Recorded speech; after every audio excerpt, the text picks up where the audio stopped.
Good evening.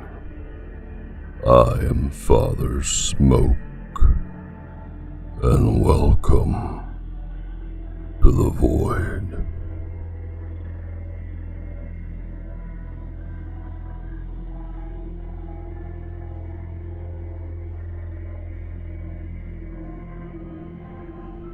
I was spending a month with my cousins at my grandma's house.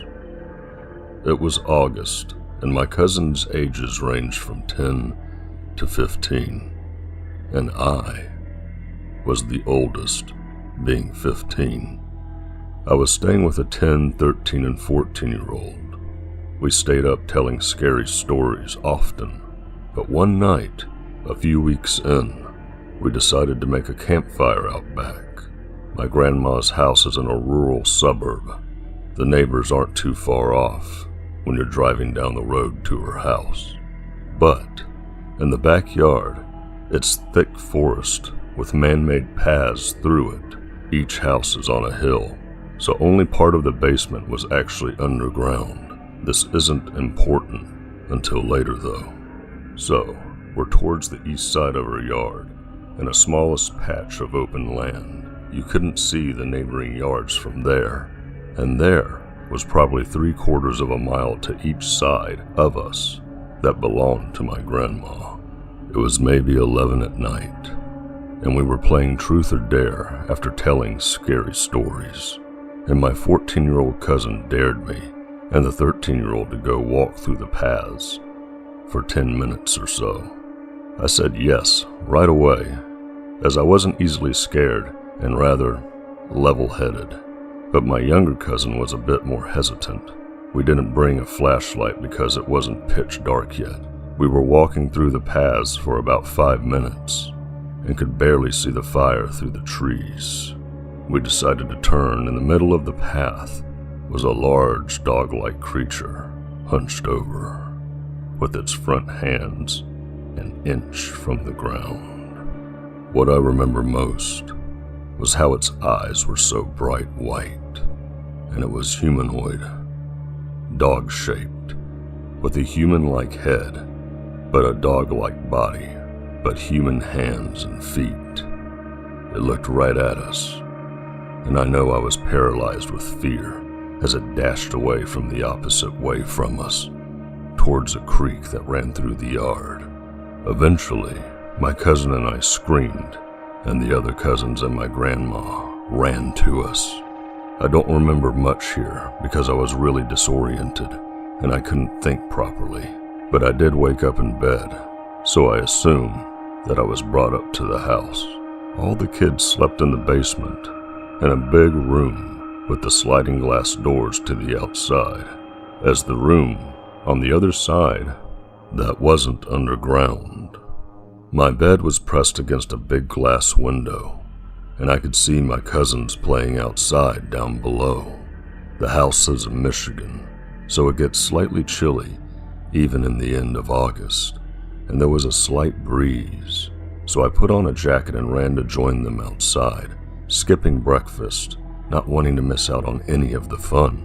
When I got down, I could tell they weren't playing, but rather running to get to my grandma. Her dogs, both of them, were dead, ripped up. That night, we went to bed early. I woke up at maybe 2 in the morning because I felt something hit my head. My cousins were all sitting on the double bed, opposite of me on the other side of the room. There was one bunk bed and 2 double beds. The double beds were for me and my 14-year-old cousin. They were being quiet and staring at me.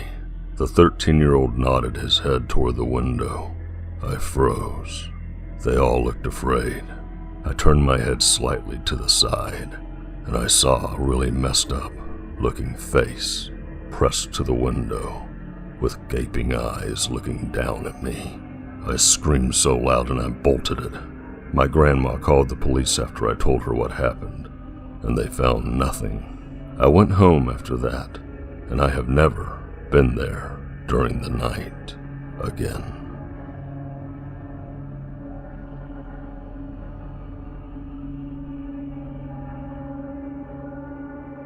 My uncle and I were finishing up, chopping, gathering firewood for my grandmother because it was getting dark.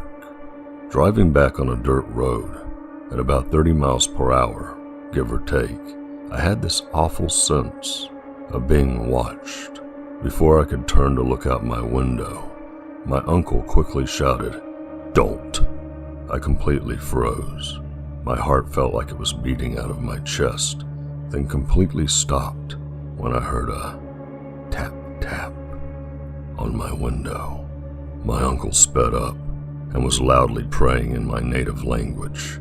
I didn't know what was going on, and I thought it was over till our truck suddenly dipped from the bed. My uncle then started saying, "Look at me and don't turn away," over and over. Then I heard it again. Tap, tap. But from the window behind me, it was getting harder for me to breathe, and I wanted to cry. A minute or two passed, and the truck dipped again. My uncle looked around and sighed. It was quiet beside the truck and the road. He looked at me and said, "We will ask your father to do a prayer in the morning, so the evil will forget our faces." I remember curling up on the seat and just staring at the radio, watching the time, listening to my uncle sing an old prayer till we got back to my grandmother's house. I called my uncle because I had a nightmare about that night. We talked about it for a bit. He said, "I didn't see faces, just eyes, like brake lights you see on the road. It watched you." Before hanging up, I tried joking with him about it. "Why didn't you just step on the brake when it was in the back?" No laughter, just a pause, because it wasn't alone.